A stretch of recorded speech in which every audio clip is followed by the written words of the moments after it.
For the past 12 years, you and I have freely admitted that we are broken car guys and gals, and as such, we not only love our playthings, we do not look fondly upon those who attempt to change them.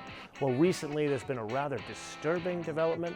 Practicality has made its way into something we hold very dear, which presents a rather challenging question. Should we embrace such change?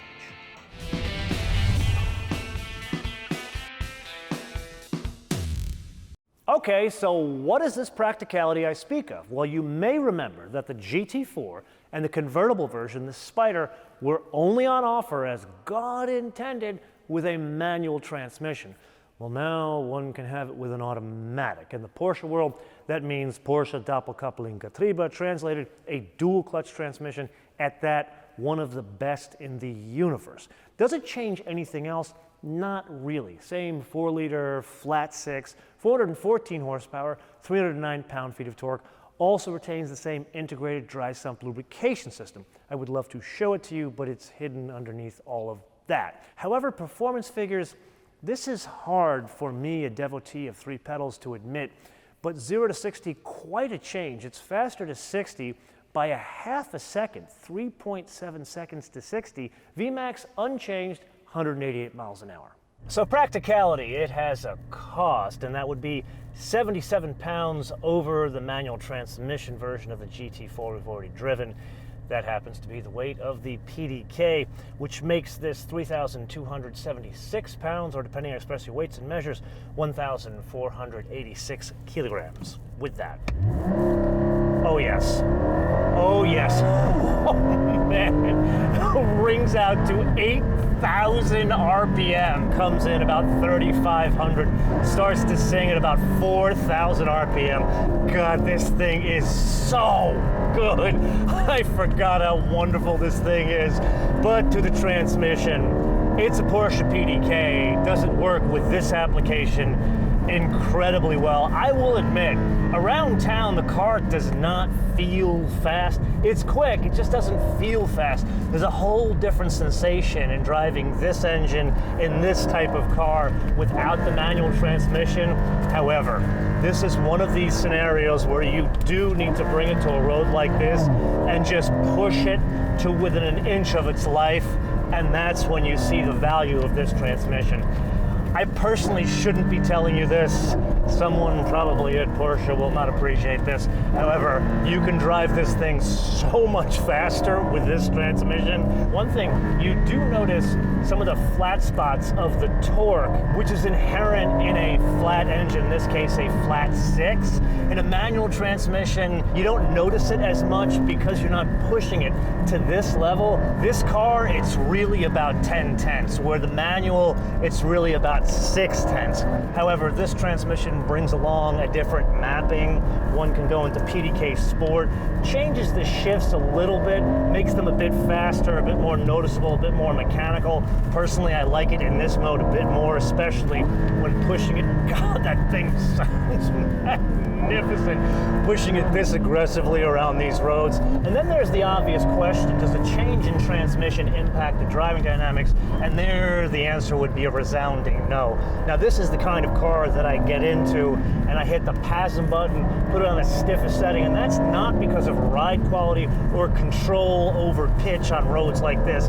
Rather, it's to control the lift in the front. After all, this is a Porsche. It has a tendency to understeer because of the inherent design of the car. Do the dampers in the stiffer setting actually impact that? No, maybe it's in my brain, but I prefer driving it this way. And there is a function of the setup of the GT4 that is consistent through this and the manual, and that is the PASM Sport, meaning this rides 30 millimeters lower than the regular Cayman. And that's probably aiding to control over the lift in the front of the car. As an extension of that, there is some old world charm in suspension technology. Up front, there is a stabilizer bar. In the rear, an anti-roll bar. Do I miss the high-tech wizardry of the 48-volt suspension system? No. Why? Because this is less than 3,300 pounds, and the engine is in the proper place. Which brings us to the very obvious question: what is the personality difference between a GT4 with the PDK and the manual transmission? I would argue this is a better tool for tighter courses, roads like this, or very technical track days.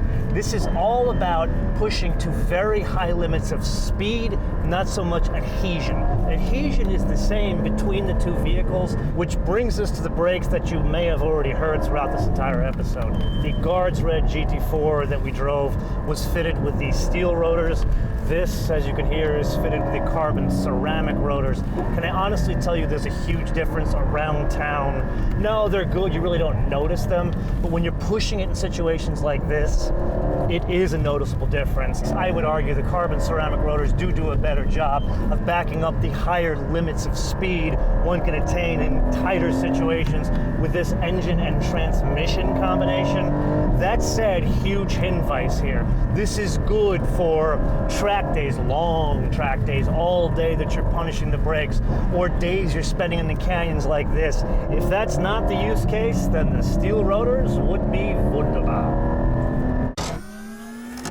Yes, it is indeed that time again to play your favorite game on the Absence Game with today's contestant, one of the best driver's cars on this planet, the 2021 Porsche 718 Cayman GT4 for a base price of $100,200. Now yes, that is slightly more than the Guards Red manual GT4 we have already driven.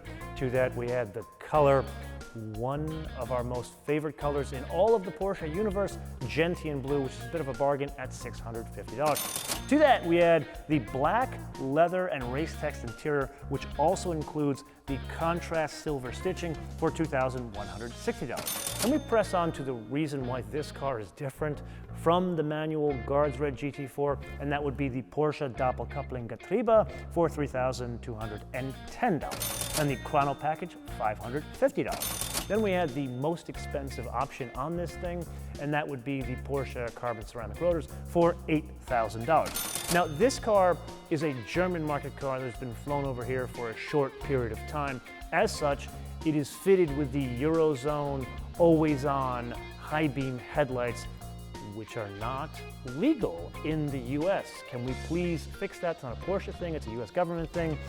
Money well spent at $1,500. Now, while you and I are still on this being a German market car, you may have noticed the race seats. Yes, that is a standalone option in the US for $5,900. However, the seats that are in this car are not because of a standalone option, rather they are part of a package that is only on offer in Europe that is called the Club Sport package. That includes the race seats, the roll cage in the back that you may have noticed, the battery isolator, the fire extinguisher, as well as a 6-point harness.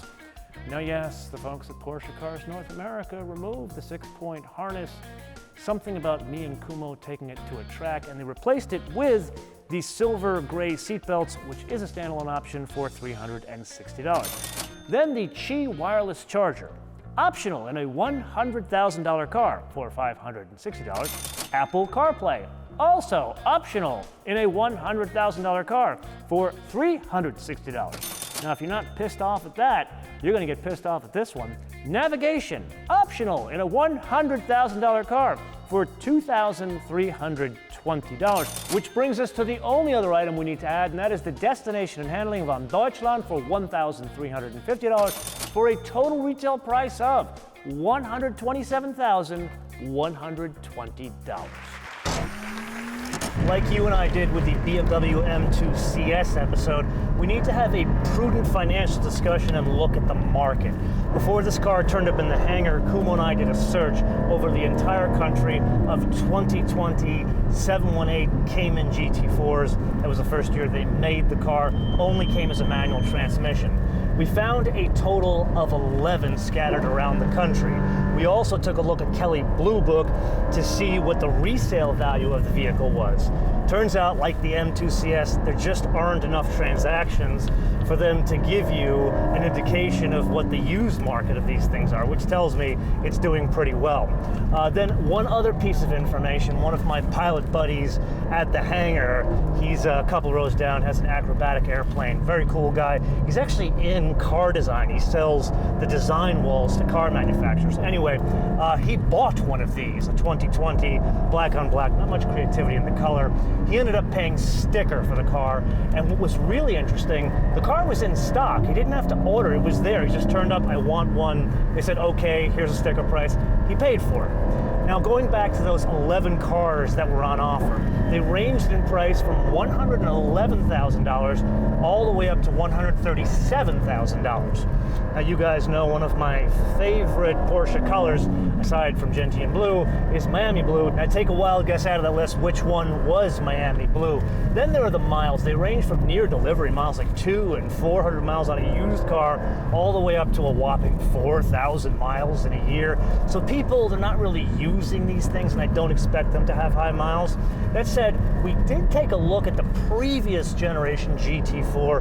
People aren't making money on those, but the depreciation, it's virtually nothing. We're seeing those in like the 80s, like super low miles with good colors in the 90s, and those were 100 grand, kind of the same price as this car. And so we arrive at the most important question of this episode. What will be the impact of this transmission on the future values of GT4s? My big prediction, there will be more of them at new. I cannot see Porsche investing that kind of R&D money to fit this transmission to this application with that engine without expecting an ROI in the form of more sales. Now, will those sales rival the volumes of, say, a Cayenne or Macan? Probably not.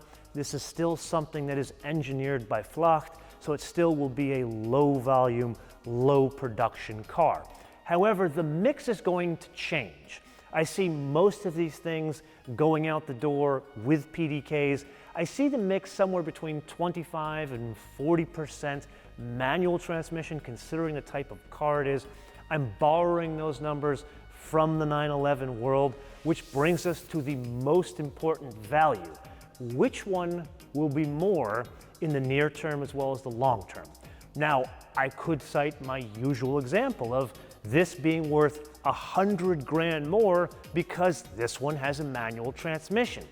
But this one doesn't really apply because they don't make those anymore like that. That's why it's worth so much more. This, I see Porsche still staying in this business. Even as we get into more Taycans and maybe electric 911s, I don't see them getting out of this business, and I don't see them getting out of the manual transmission business. But does that mean that the PDK and the manual will be worth the same? I think not, and I have another bit of proof aside from my red manual Ferrari here, and that is GT3s with manual. They made a huge mistake in the 991.1. They realized it was a big mistake. They fixed it in 991.2, and look at the resale value of a 991.2 GT3 with a manual transmission as opposed to one with a PDK. I see that same percentage applying to this one. I don't see these things making money. I see these things being somewhat of like a hedge against depreciation. And that is pretty much the entire market, at least as I see it, which brings us to the wish list. And here, it's a magnificent car, if you could not tell in this episode. So I don't have a lot really to offer here, other than please make Apple CarPlay standard. It is a crime to charge an additional $360 in a $100,000 car for Apple CarPlay. Yes, even for Porsche. And with that, this is the point of the episode where I turn it around to you guys to opine in the comments below, or via our social media, MotoManTV, all one word, MotoManTV, all one word, Facebook, Twitter, and Instagram. And with that, Kumo may or may not have booked the GTS with this transmission. Until I see you in the next episode, bis später.